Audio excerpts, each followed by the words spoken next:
his right hand wins him the fight, like it always does. He's so heavy-handed that it's hard to ignore. You kind of got to fight a perfect fight to beat him.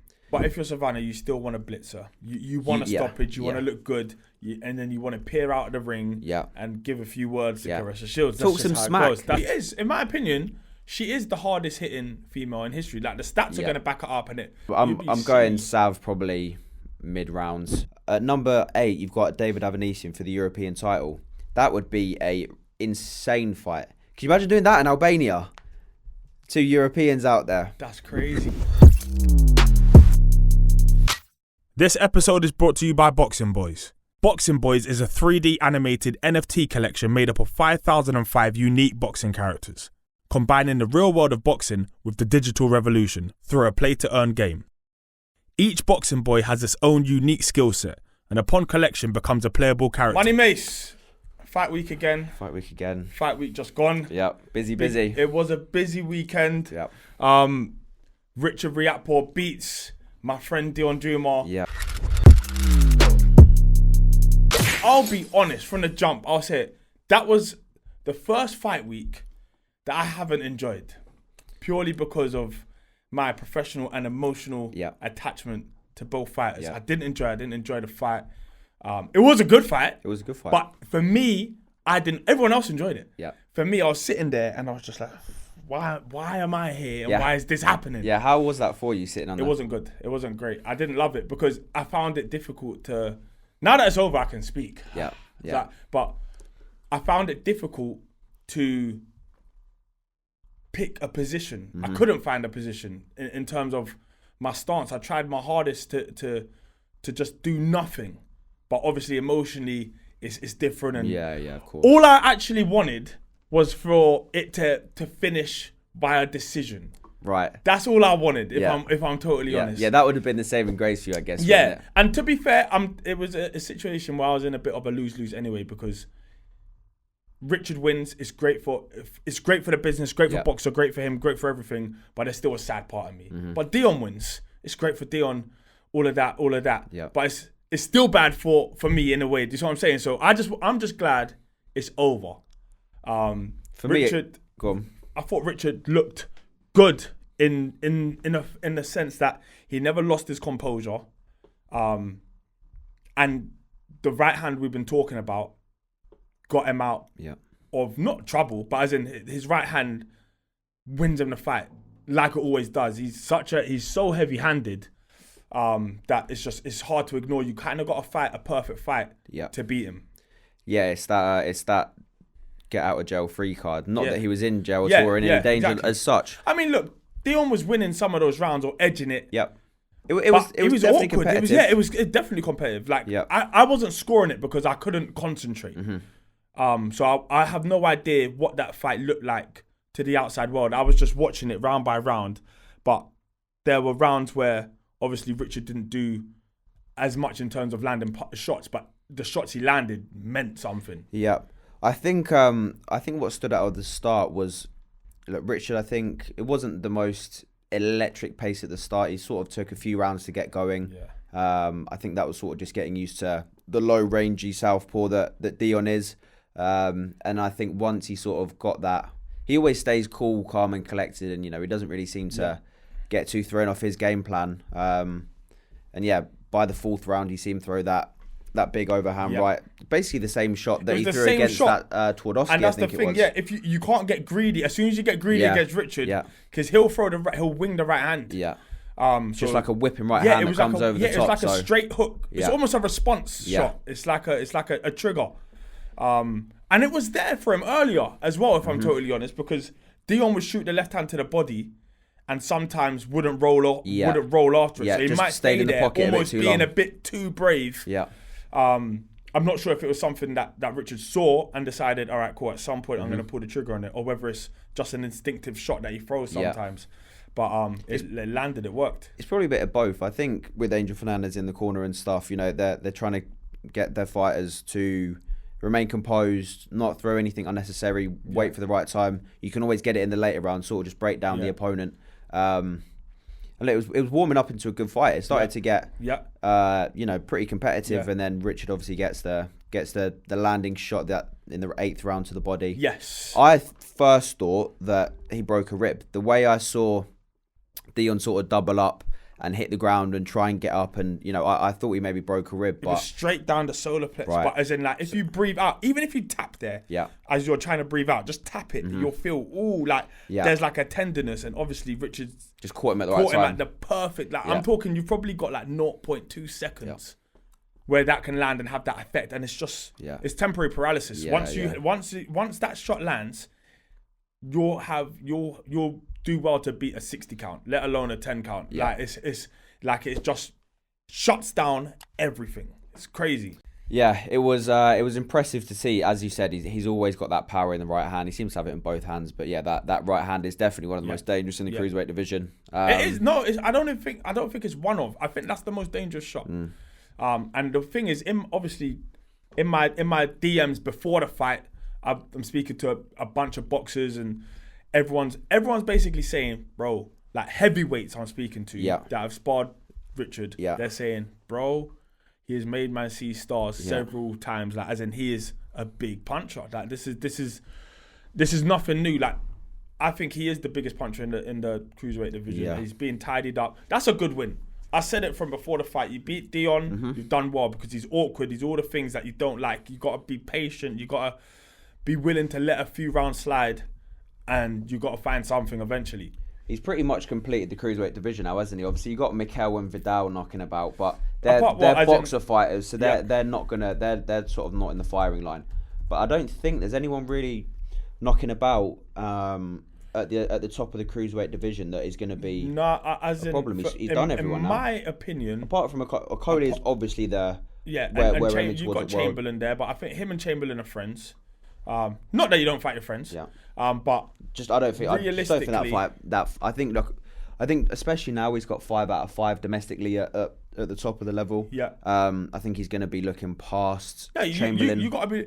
If I'm Riapor now, for me that was the best dress rehearsal you can get for a Mugabe. There's probably not another southpaw out there. I know they tried to say Tommy McCarthy. I think they tried to say he was a southpaw. He's not a southpaw. Did they have him as a southpaw? Nah, they've no. Okay, yeah.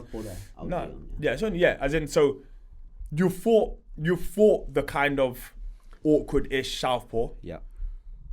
And you're in a good position with the WBC, providing Canelo doesn't come and decide that he wants to be cruiserweight champion, which I don't even think he could now because he's tied up. Yeah, I don't. Yeah, he's got that Golovkin fight, given that he gets through Bivol. Yeah. And then, to me, sure, if I'm Canelo, I would stay at light heavyweight and try and become undisputed. And you know what? Kind of forget Canelo in this anyway, because if you're Mugabe, you're not going to sit around for 18 months whilst Canelo goes and has his 3 fights. Yeah. And then try and fight him. If you're Riakporhe, you push for the Mugabe fight, I think. I think so. That's where he's ranked highest. It's the one that makes the most sense. Yeah. That's it. Yeah. That's it. Go and he's a world champion. That's it now. It's world honors. It's time to step up and go for world honors. You've done it. You've earned your stripes. Yeah. You've done your apprenticeships. You've done everything that you need to do domestically. Now it's about going on and kicking on, because that win will stand him in good stead for a fight against Mugabe. So what are we saying? Mugabe, and then let Okoli and Bradis sort their next fight out. That feels like it's close. And then you look for an all-British unification fight. I would, but they've obviously, we mentioned the other week. Okoli won't spend that much longer. But for that fight, you maybe stay, because it's a huge domestic fight. Yeah. Unification sells out the O2. Do you know what's also crazy about that? I mean, obviously we understand the politics as much as anyone. Yeah. I like the idea. Like, look, bottom line, there's been cold wars all over boxing for God knows how long. I like the fact that we've come into this and we're willing to work with everyone. Now that Okoli being a matchroom fighter, presumably he would still be a matchroom fighter, and Riapor being a Sky Sports boxer fighter, if you can make that happen, then I think it's good for the sport, for the fans, and I think it really shows what we're about, in the sense that we're willing to work with everyone. Yeah. I wonder if it goes to purse bids, if there's a way that I'll be honest, I don't think the fight happens. You don't think the fight happens? I think the way Richard was talking on Saturday, it was like he wanted it. I would be interested to see Okole's thoughts. I don't think Okole's really mentioned it, has he? Okole has talked many times about moving to heavyweight. Yeah. Not about staying. Yeah. I mean, he wants to unify. That's probably what he wants a unification. Fight. But he's never said undisputed is his goal. He said heavyweight is his goal. So if you're him, I mean, unless there's a huge check on the table for you, you're probably going up to heavyweight. But you never know. There might be a huge check on the table for you. Never know. For me, Richard was probably fighter of the night. Would you say? I wouldn't. Who would you say was fighter? I'd say that's the win of the night. Yeah. I would say fighter of the night was the float, Chris Kongo. Chris Kongo. I think he was sharp. He was sharp. But I'm talking for the magnitude of the fight. The main event stepped up against a massive... But you didn't ask that. You said who's the fighter of the night. If I'm giving you my performances of the night, it's hard to look past Caroline Dubois. She just went in there and landed a dangerous body shot. Yeah, she was just ruining the body with 3 shots. Adam Azeez, got rid of Conor Marsden. I didn't know that Conor was a Chelsea fan. As soon as I heard the liquidator, felt conflicted again. Yeah. But Adam Azeez looked incredible. But I think the fact that Chris Kongo was coming back off a layoff, he was warm at about 8 o'clock because he was the float. You don't know if it's gonna come now. I'm upset that didn't make the TV because it's just sod's law how it works. It's a very good performance, and it wasn't live on Sky Main Event. The mental challenge you have to go through as a float fighter. He wasn't supposed to be the float, was long. He? No, it got moved. Yeah. Was it meant to be Jamie? I think it was. It was either Jamie or Joe Pigford. It was like that. I remember they were moving around. Yeah. We were making up schedules and it kept getting changed. But yeah, as you said, to be warm from like 8 o'clock, that must just be long. And to still have that performance because his opponent was tough. He was game as they come. Game. And he almost got him out of there. The fact that Kongo almost got him and then he did the little sprint away. Yeah, I know. It was quality, man. I thought I was very impressed with that, especially considering that it's after the main event. Yeah. And that a lot of people have left. There was still good support for him though. There's great support for him. Great support. But a lot of heads. I was super impressed. Like he looked Mayweather-esque. Yeah. Big shout. Yeah, very big shout. He looked good but he looked sharp. He looked good. Like when I saw the pullback counter right hand, that's when I thought, he's in his bag. Like he's comfy in there. He's trying all the things. But I thought that was the performance of the night. I thought he looked very, very good. Yeah, when you talk about a comeback tune-up fight, he's ready to go now. Like he was in, sometimes with these float fights, they end up being like a first-round knockout, and it was like that literally only happened just for the home fighter to sort of get another win on their record. But for Kongo, that was the comeback step-up fight that he needed to sort of get him right up there, ready for domestic contention, really. Just looking at that division, Kell Brook, Conor Ben Amikan, they're out the window. Mike McKinson's world level for right now. Echo is what? Is Echo the British champion? Yeah. So that's maybe something you could look at making. Chris Jenkins is obviously fighting Florian this weekend, as we'll touch on later on. Look, Harry Scarfield had a good win as well. So that's current English. Said that he wanted to fight Chris Kongo. I think Kongo stops him. It's a big shout. Do you know what? It's an interesting clash of styles because obviously one's southpaw, one's orthodox. So it would just be front hand. But I think that's a good fight. Luckily, with Chris, he's at 147. Yeah. There are loads and loads of fights Such there a great division. You never know. The Florian Marku fight isn't as far away as people think. It's not. People was calling for that. I mentioned it not that long ago. Yeah. And his management weren't too happy. But trust me, at some point, that fight might make a lot of sense. Look, they've had a lot of beef in training sessions and stuff. Yeah. There was talks of where Florian was using the elbows or something and trying to boot him in sparring sessions and stuff and all that. So, there's a bit of rivalry there. There's a bit of tension, and it's one that, could definitely be made. Obviously, Florian is now defending his IBF international title this weekend. So, for Chris, it's probably about titles and starting to make stepping stones and seeing how far he can go. We know he wants to be a world champion, but obviously he can't just rush that. But, IBF international against Florian, maybe in the summer. Yeah. Could work. Look, everyone's got options. Yeah. At 147, everyone's got options. That's the thing. So You might not get your first option, but you'll end up somewhere down the line. Yeah. Some of these fights are gonna happen. Yeah. There's big there. Look, Florian can fight almost who he wants as well because he's got such a big profile. He wants to fight in Albania as well. I'm not sure who's going to be willing to travel to Albania. We are. We've got to be willing. We have to. Yeah, well, we have to. We've got no choice. It's not about if we're willing. Yeah. We've got to go. But as an away fighter, that would be hard. That's a tough. That's walking into the lines. That's Galatasaray kind of like. That's when they say you're walking into hell. Wow. Yeah, that atmosphere would be crazy. Yeah, it would be nuts. Yeah, that one's going to be mental.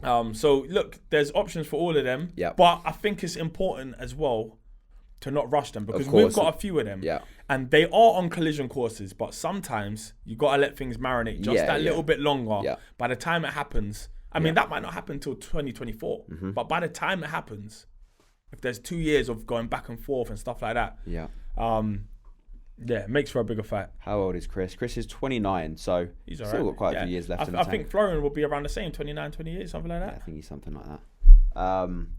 Just touching on fighters that have got options, in what I thought was probably fight of the night, was Dan Azeez versus Rhys Cartwright.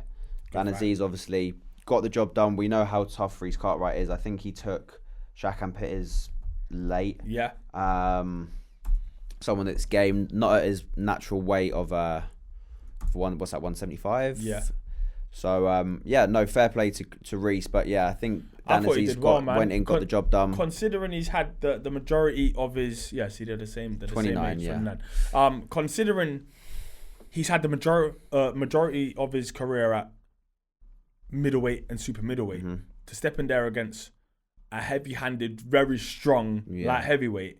But he was ready. He seemed game, you know, and he gave it was back and forth, definitely, until Dan Azeez started to take over. But that's a theme of Dan Azeez. Yeah, you know, it is, isn't it? If you're going to get him, you're going to have success early whilst he's figuring things out. And eventually, his strength starts to show and he kind of walks you down, starts landing shots. I thought the referee was a little bit late in there. I thought he could have stopped it a bit earlier. In parts, yeah, I do agree. Yeah, I was shouting from ringside saying, ref, you're gonna, like, unless there was like a big hero shot out of somewhere, it looked like the writing was on the wall for him for around a minute or two before he actually got stopped. Obviously, like, if you're refs, you want to be able to give that moment. Otherwise, sometimes I thought it was conclusive from Dan. It was sort of similar to the Jose Burton one. Although in not as good of a fashion. I think Dan admitted himself, you know, you come from a Jose Burton fight where you got the British title on the line, all the accolades that came with that, being the first British light heavyweight to win Southern Area English British. You then were going to fight an old enemy as such in Matthew Tinker, just to then fighting Rhys Cartwright. You know, the mentality sort of shifts a little bit, and it's not through not taking it seriously or anything. It's just naturally you're not as geared up for that fight. So I think he even said himself that it took him a couple of rounds to get going, but in the end it was just that sort of relentless dominating pressure similar to the Jose Burton one that just took him out of there. What do you want to see Dan Azeez do next? I want to see, look, the light heavyweight division is like red hot. Yeah, sick, innit? And we're finally here where obviously with the announcement of Richards and Buatsi, they're beginning to fight each other. And it's about time. And it's good for the sport. I like that fight. There's a couple names knocking about that I wrote down. There's probably a couple more that we can look at. But for me, you've got the likes of Shakan Pitters defense. If he's going to, as we said, obviously defend the title. If you're looking past that, you've got Anthony Yard, who's a Commonwealth title holder. That would be a brilliant fight. I don't think he's locked in for anything right now.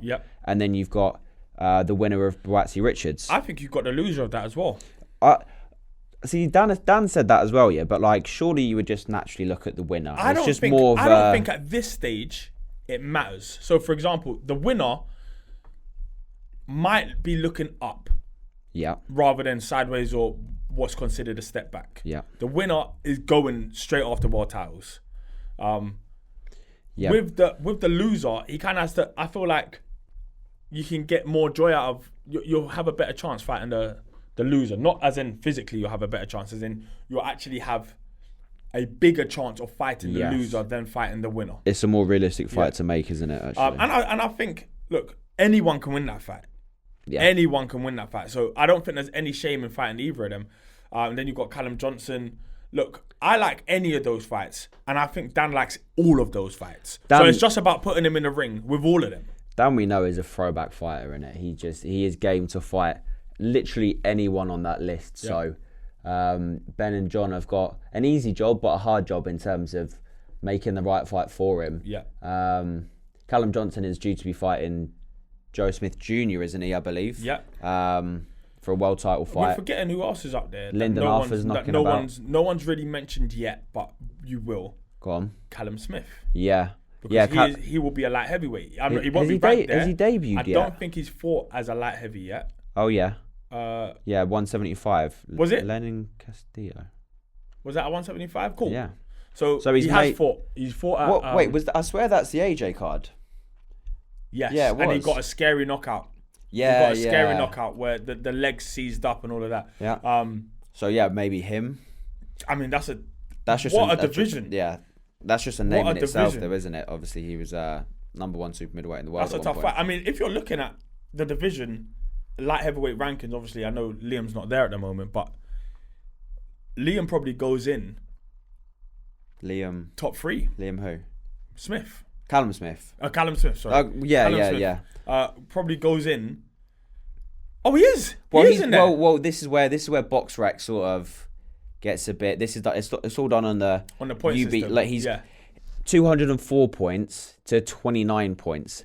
It's more just the accolades of like fighting big names. Yeah. Obviously, he's fought George Groves. All Canelo, of that. So it's the accolades. Canelo, John Ryder. All these guys just rack up the points. Look, bottom line, the division is red hot. If you're Dan Azeez, or you're gonna be licking your chops because he's not scared of losing to any of these guys. He just wants to fight them, and there's so many of them to fight. Yeah, he's sort of in that mindset where the O doesn't matter so much, and it's just let's get it on, let's fight the best. So I mean that was a good card though. It was a very good card. I mean, and then just touching on the McGuigan gym quickly. He had 3 fighters, 3 first round knockouts, 3 of the hottest prospects. Adam Azeez knocks out the current Southern Area champion. That initial knockdown was crazy. Just the speed, just to slip and throw the uppercut. It was made him just timber like a tree, didn't he? Just like a proper slow fall. Just went over. And then just blitzed him. Did the backflip to celebrate as well. That sort of become his signature move there. Caroline Dubois with a stoppage. Good to see. Big body shot. Crazy. I heard that from ringside. Yeah, I thought, that was nasty. And then Hassan living up to the nickname the Hitman. So that's an exciting gym to be a part of. Those 3 are just hot on it, and we spoke about the other week them all being in the camp together and stuff. It all sort of just eventually fuels them all on together, doesn't it? You all start churning out the similar performances. Like that's 3 like round 1 stoppages. Yeah, they are. You can't dream for anything more than that. So that was Saturday night, and as quickly as one show goes, another one comes along. Going to Newcastle. Savannah Marshall versus MK Hermans for the WBO middleweight championship of the world. Do we know if Claressa Shields will be there? Claressa Shields will be there. Okay. We're getting her there. As we keep saying, all roads are leading to this undisputed fight. Given that Savannah, there's not a huge upset or something. Well, Femke Hermans is not a muck. She's not a muck. I've been watching a lot of stuff. She's very hittable though. Yeah, you was real close to being like she's not a mug, but she is good. Look, she is the current European champion, former world title holder. She's already fought Claressa. Yeah. So normally if 2 fighters have fought each other, if 2 different fighters have fought one fighter, you can sort of get a gauge of how they both did it. Yeah. But with Savannah and Claressa being such different styles anyway, you can't really take too much from it. But if you're Savannah, you still want to blitz her. You want to stoppage, you want to look good, and then you want to peer out of the ring and give a few words to Claressa Shields. Talk some smack. That's it. It's like the press days of the press conferences, I find them too samey and too boring, and it's like, camp went well, looking forward to the fight on Saturday night. It's a double-edged sword. I get if it's not in your nature, but you want to be looking down the table, build a bit of height for yourself. Be like, I'm going to smash your face in. Like, I'm going to actually you're not on my level. Just talk your smack a little bit. Yeah, some people. I like that as well, but guess what? A lot of people don't. A lot of people will turn around and be like, "Oh, it's a gentleman's sport," or it's a respectful sport. The board don't like it as well. The board don't love it. But it's the fight game. Like you can talk some smack a little bit. It's professionalism versus entertainment. So we like the entertainment of it. Yeah. We like to really buy into the drama, the bad blood, the beef, and that effectively just brings more viewers, more buyers, all of that. Yeah. But for people that are already boxing fans and have been boxing fans forever, they sometimes just like a lot of respect, you know, and they really like that. But it's not enough drama, if you ask me. It's not. I think you always need a villain or a dislike for each other or a distaste. It always changes at the end. Yeah. As soon as the final bell goes or the decision's made, there's love. Even if there's years of hatred, there's love at the end. It's just how it goes. So I think we should allow for more bad blood and haste and a bit of beef, because we know how it ends. 99% of the time, it ends in respect and love. There was a nice picture from Saturday night actually that I posted on Sunday, and it's of Team Jumah sort of hugging Riakporhe, and then Team Riakporhe hugging Dion. And it was sort of just like, and it was both in the same picture. You see it. And then you see a picture of Dion and Richard hugging afterwards, shaking hands. And it's like, ultimately, it is all about respect. So, bro, I spoke to Dion after, and he was just like, it's boxing. Yeah. That's boxing. Yeah. Like, only a few of them can win them all. Mayweather's and the few others that have managed to escape with their role in the sport. And, you know, like, all of these boxers are at this stage of their career because they've beat everyone else. But eventually you have to start fighting each other, and one of you gets beat. You know, it's just how it goes. Yeah. So the beef was never beef between them two, but there has to be a degree of it because you're fighting each other. It's just human instinct. It's natural. But as soon as the fight's over, it has to be respect. Yeah. If you are still really distasteful towards the person you fought straight after the fight, then that's something bigger than that's something deeper than what it needs to be. Do you see the stuff in the UFC that was going on last week? I don't know if you've seen it. Right, basically, there was one of the biggest grudge matches of all time. You had Jorge Masvidal and Colby Covington, right? They were like best friends, training partners for life, lived together, trained together, did everything. And then they fell out, and then they fought 2 weeks ago, and it was this like massive grudge match.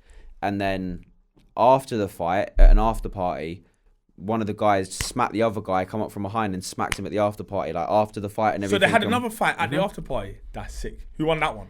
Well, it was literally like come up, smacked him, and then got like taken away. So just like a little sucker punch from behind. But yeah, there are certain times where the beef sort of carries on past. Yeah, you see it, even with like Deontay Wilder and Tyson Fury. Yeah. But that was, it wasn't beef. I think that was just a heat of the moment thing where. No, I think Wilder's just a bit of a madman. Yeah, and he just couldn't accept it.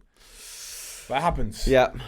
An interesting fact about this Marshall Hermans fight, she was obviously they were meant to fight last year, weren't they? They both did a full training camp on each other, so they both know each other very well. And I think it was like literally got to fight week, and Femke got I think she got COVID or she got ill or got injured or something. So they both know each other very, very well. But I just think Savannah is going to be too much to handle. Yeah. This is obviously her third title defense of the WBO title. She's knocked everyone out in these last few fights. She's on a 7-fight knockout streak.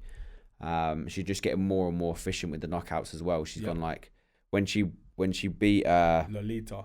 When she beat Lolita round 2, the fight before was round 3. The fight before that, Hannah Rankin, when she won, was round 7. So as it's sort of stepping up, she's just getting more and more efficient. Whilst I know we're talking about Savannah, but I do want to big up Joe Pigford.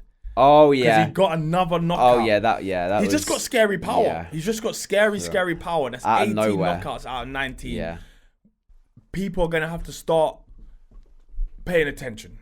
Yeah, you can't like knocking out 18 people is tough stuff. Yeah, he hits hard.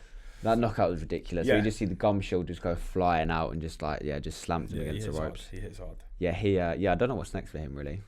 Just more knockouts. More knockouts.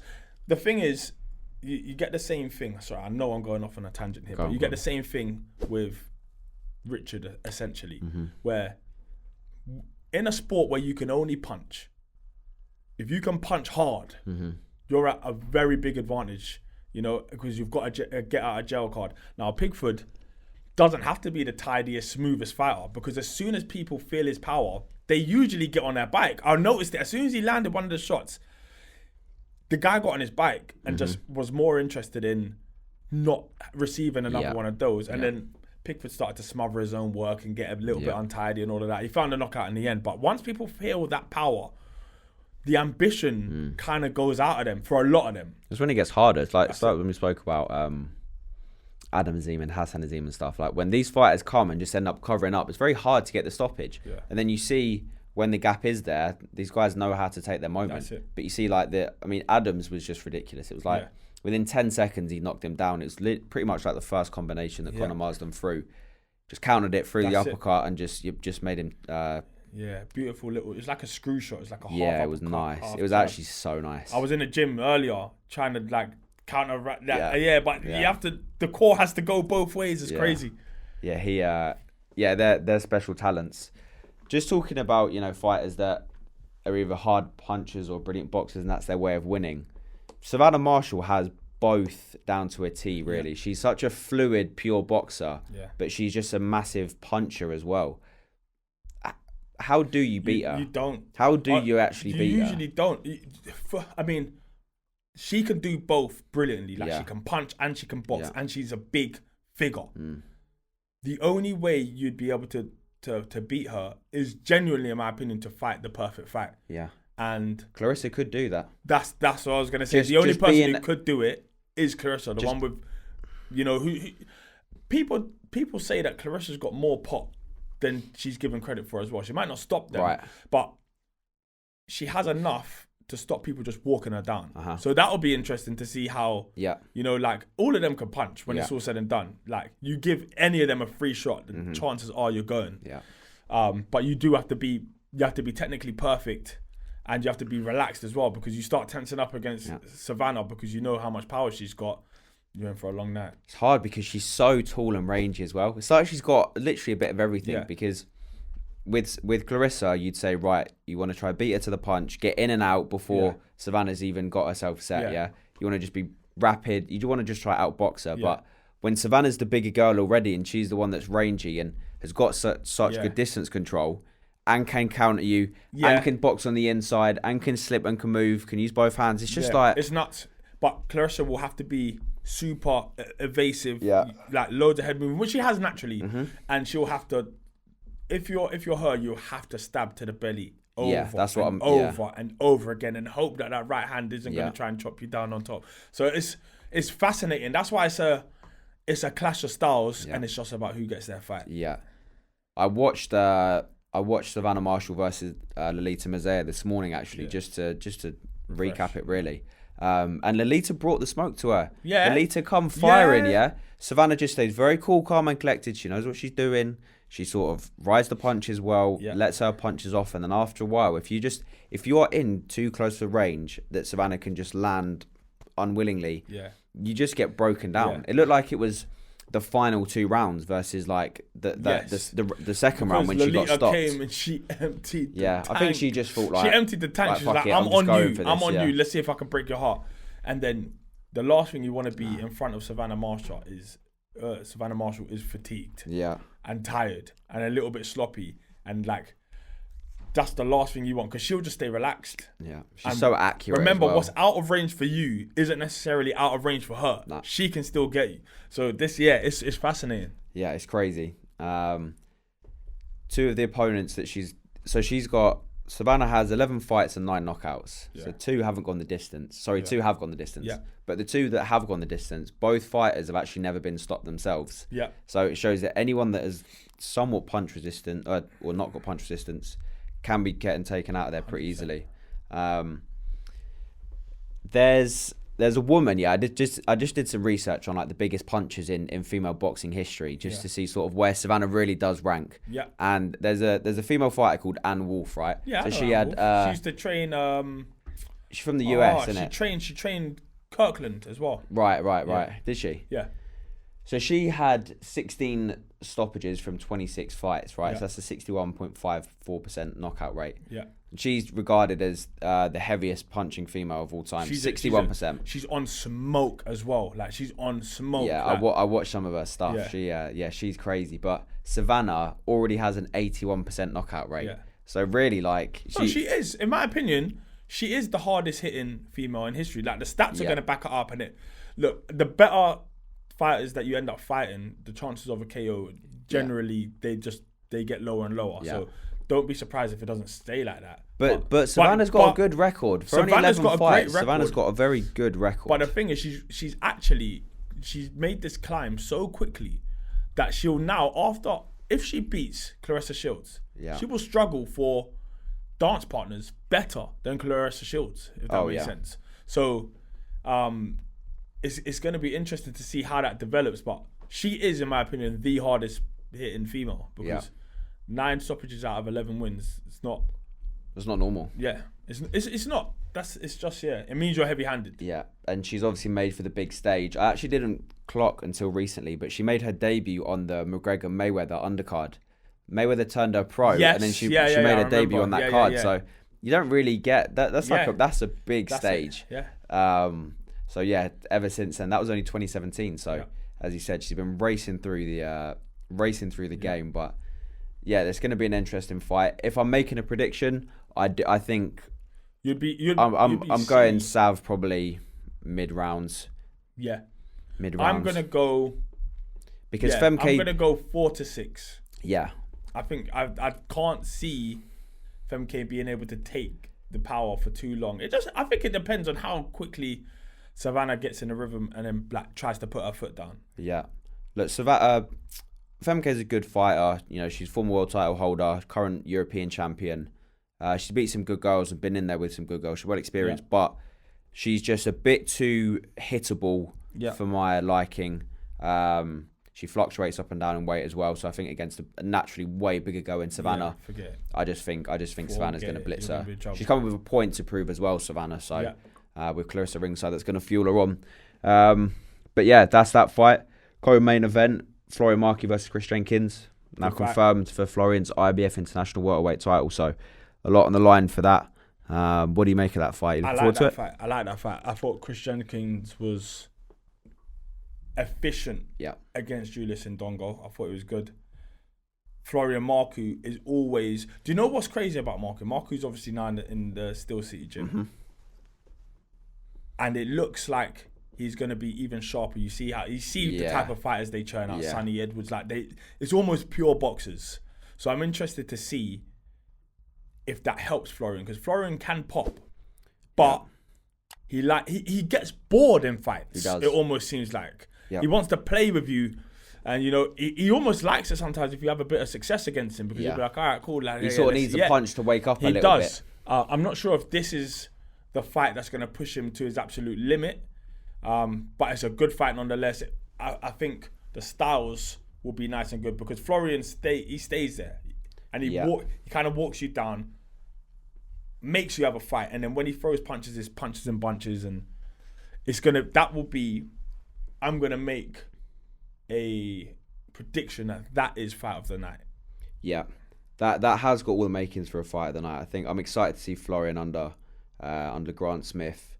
Florian, it's sort of it should be another step up to world honours. Yeah. He's got the international title now, so he's going to be ranked on the world scene. I don't actually know where he's ranked with the IBF, but it must be fairly high. Must be quite high. For Florian, it's sort of another stepping stone. But look, Chris Jenkins is going to be coming as sort of not a last chance saloon or anything like that. But Chris is obviously sort of found his level and is looking to sort of just mark his territory a little bit, I think. I don't know. I think if you're Chris, you'll think you can win this fight. He's going to be game for sure. I mean, he's just so... I think he'll think he can, because it's not like Florian, he beats you to a pulp, but he doesn't stop you with one shot. Yeah. And he's quite patient. So he will allow you to work at the same time as he's working, and you just see who gets the better of it. He's just usually has the faster, sharper movements, and he's a bit braver, he makes good decisions. So I think there'll be an argument in this fight for a bit. And then, I'm expecting Florian to maybe pull away, but honestly, stranger things have happened. Stranger things has happened. It was his best win. Florian will be Prodan. Yeah, definitely. And it was a good win. Yeah. But there were moments. It's not like anyone was ever really hurt or anything like that. But you would say Florian edged it the majority of the way. He was just better in each round, but not by a huge point. It wasn't a blitz. It wasn't him battering Prodan. Proden's a very good operator, but it'll be interesting to see where Florian thinks I'm going to put my foot down. If Florian wants to make a statement, if he thinks he can stop him, interesting. Yeah, I wonder what he does. I mean, I'm just looking at the IBF rankings. So he's ranked number 13 right now. Yeah. At number 8, you've got David Avanesian for the European title. That would be a insane fight. Can you imagine doing that in Albania? 2 Europeans out there. That's crazy. That would be is he Armenian? Russian. Oh, so I don't know what's going on with that in terms of him keeping hold of his belts and stuff, because obviously there's been a lot of sanctions going on. Obviously, you know what's going on there. But as far as I'm aware, David Avanesian's got a fight. He had one. He just fought, didn't he? 2 weeks ago. So he's just defended his title. So he's gonna be looking for another opponent, and then I just wonder. I like that, I like that fight, but what a risk. What a fight that would be, though. Oh yes, yeah. When he blitzed that geezer. That was a week before. But yeah, this is what I mean about 147. Yeah, for me, it's probably my favourite division. 147. There's too many players. You can't even. You can't even predict who's going to fight each other. Crawford, Spence, Ugas, Ennis, Ortiz Jr., Thurman, Stanionis. I don't really know that name, to be fair. Avanesian, Batayev, Conor Benn, Michael McKinson, Danny Garcia, Kell Brook. There's a lot of names up there. There's loads. That's a whole other situation. 147.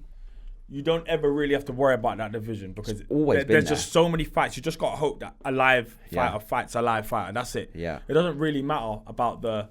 That's got to be one of the longest lasting competitive divisions. Like, decade on decade. Sort of always just been up there. Always. I don't know what it is about being 147. From before Mayweather's a lot. Yeah. I don't know what it is, but welterweights, they are just... Yeah.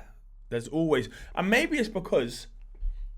I mean, £7 is a lot of pounds, and I suppose it is a lot to keep going up. But maybe it's because the 154s come up.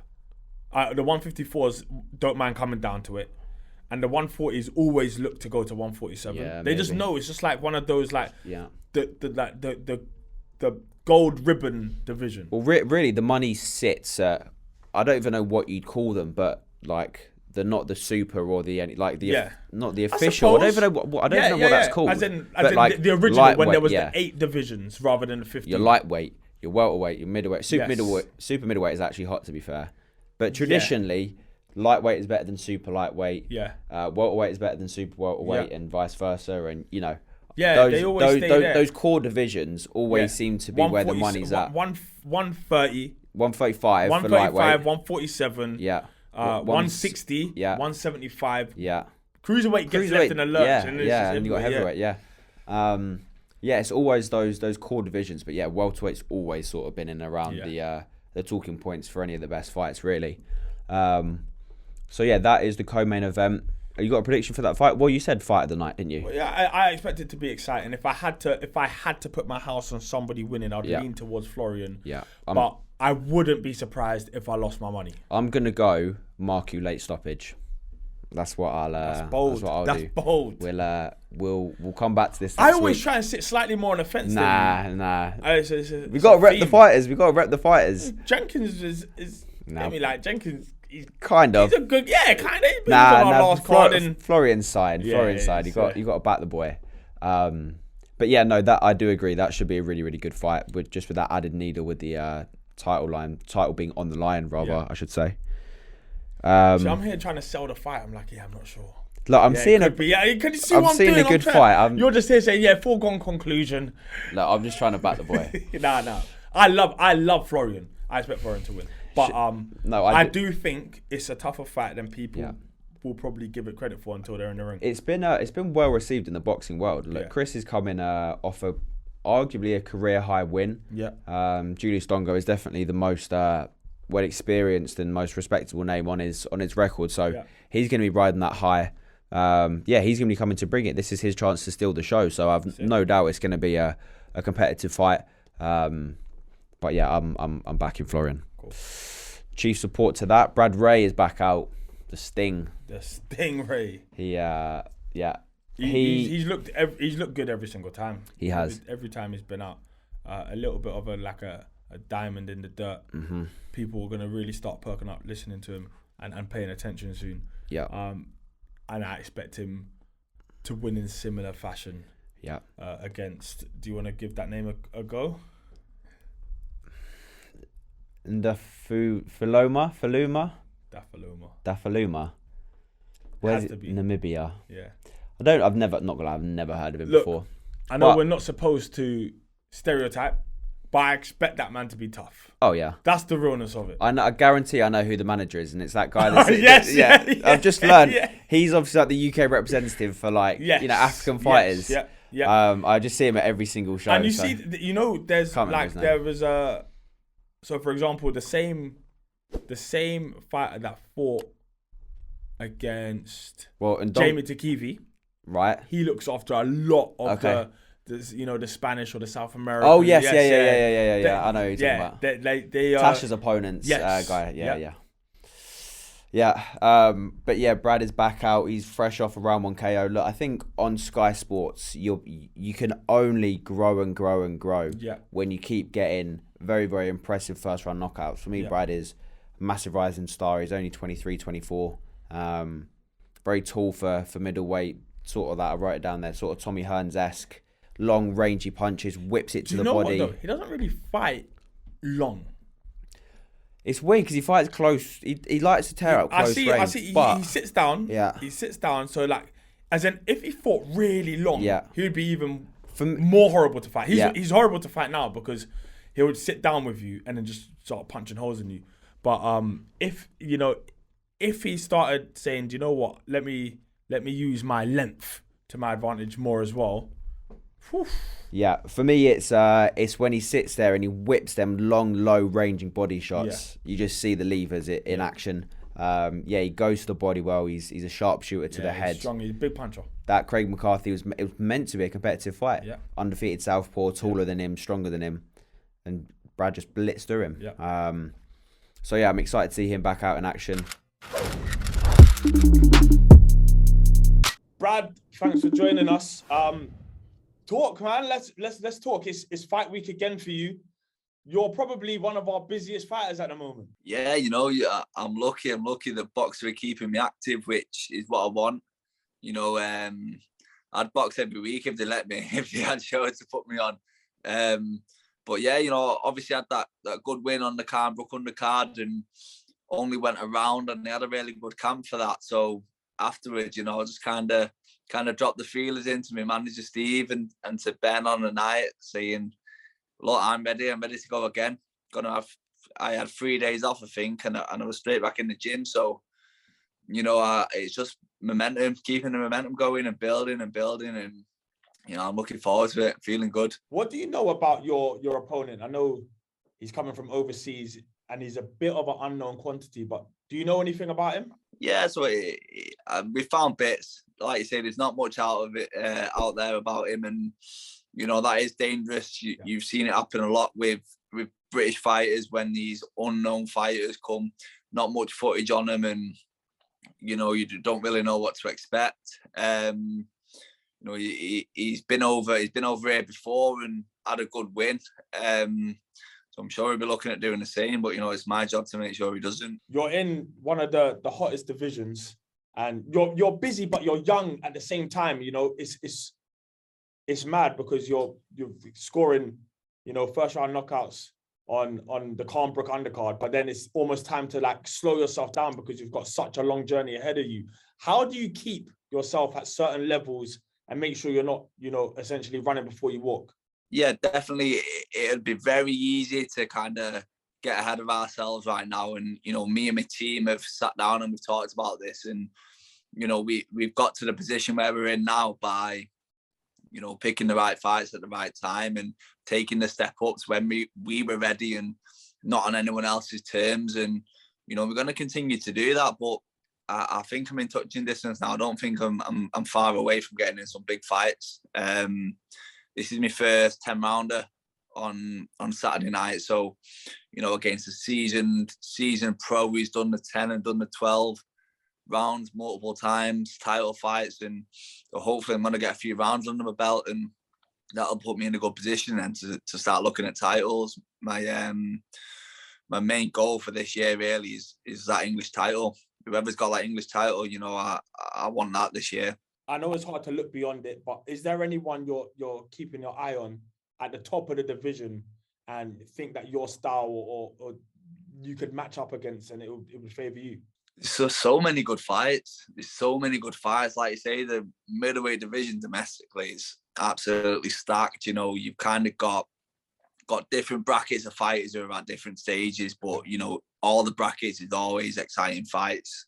You know, I feel like I'm kind of at that English title level now where you've got River Wilson Benton, Tyler Denny are fighting for that. And, you know, you've got fighters like Brad Pauls and Derek Azeez. You know, these are top fighters who I feel I'm in the same bracket as now. And, you know, after this, they're the type of fights that I'm going to be looking at. You know, ahead of that, you've got Denzel Bentley and Linus Udofia fighting for the British, which is a great fight. You know, a few others that kind of that level. You know, you Kevin Majako, and then you've got your elites like Eubank and, you know, Williams and Felix Cash, and, you know, it's just a very exciting division, and, you know, I'm looking forward to getting involved. It is exciting. I won't keep you too much longer. How are you, like, finished training now? Are you just relaxing for the rest of the week? Yeah, just wrapping up now.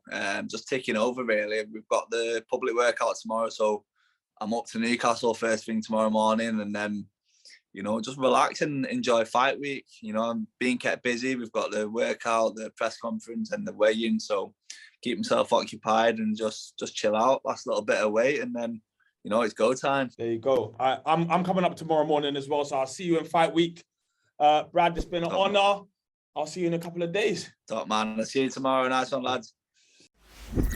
Mouthpiece, the home of unfiltered boxing. And then just to round off the card from the boxer side, Michael Webster, April Hunter is back. Georgia O'Connor is back.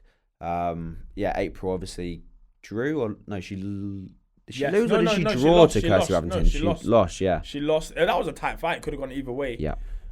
She's obviously now at Team Fury with under Peter with Savannah and Huey. So hopefully, look, sometimes you need, not saying that you want a loss, but she's had the loss now. So sometimes that can take a bit of the pressure off you. It's almost as if, you know, like, what's the worst that can happen now? You've done it. I did feel like April was nervous, really nervous. Yes. On that Newcastle ball. Even in the build-up, she was in the way in, like, she seemed quite nervous. Yeah. And I think maybe some of that nervous energy crept into the fight. But that's natural, man. Like, a lot of people won't understand how much something like nerves can affect your fighting performance. Like, you have to be able to control them to a T. So hopefully now there are less of them, or she's able to control them a little bit better. It's in the same arena. Let's see if she can right a wrong and get a win. She's got a tough opponent, Esther Konetka. I know I recognise the name, but she's fought, most recently she fought Ellis Hopkins, she fought Georgia O'Connor. But then when you go below that, Ellen Senderoos, Femke Hermans, Savannah Marshall, Hannah Rankin, Femke Hermans, Hannah Rankin, Ellen Senderoos. She fought them all a couple of times. So. I'm not sure if it's a tough opponent given her record. Well, she's only been stopped once out of all 14 losses. Yeah, but I wouldn't say it's a tough. Not a tough fight, but, you know, as in, it's a learning fight. Look, some of these journeymen, journeywomen, whatever it is, just because they're journey fighters doesn't mean they're complete pushovers. They're some of the most experienced, like, weathered fighters. That's it. They are gatekeepers, 100%. Yeah. So fingers crossed she gets the win back in front of a home crowd. Get her back on winning ways and start pushing her on. But yeah, that is the Newcastle card. Obviously, it's a co-promotion with Wasserman. They got a couple of fighters on there. Obviously, for us, it's all about the first couple of fights and the main fights. Is there anything from the boxing world? Look, you got the talk of whatever's going on with Kell Brook.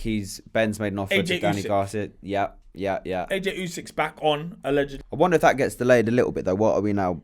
End of March, April, May. Well, what was the date they were targeting? Was it July 11th or was it June 11th? It might have been June 11th they were targeting. It was June 11. 12 weeks. Could do it. Is that 12 weeks?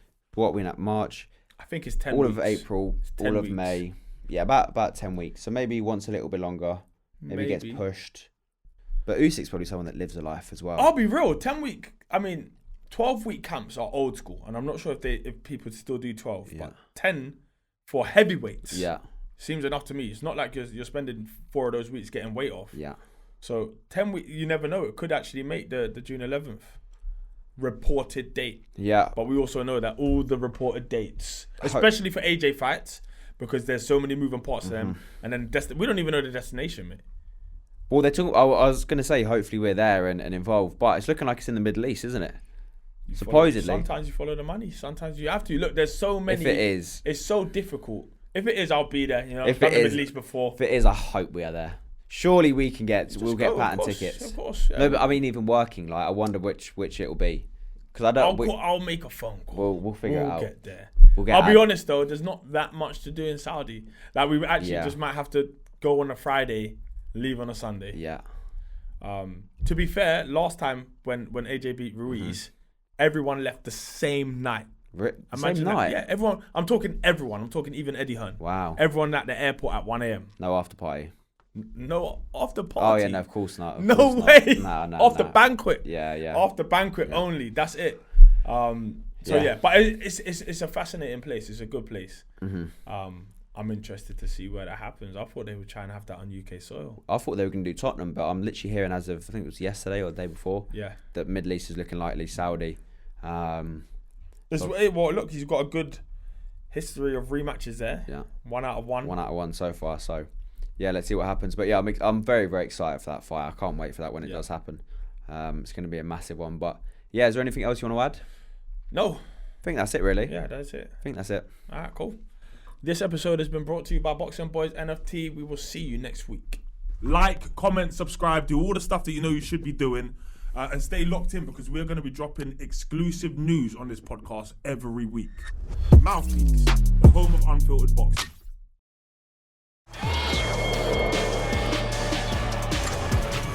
This episode is brought to you by Boxing Boys.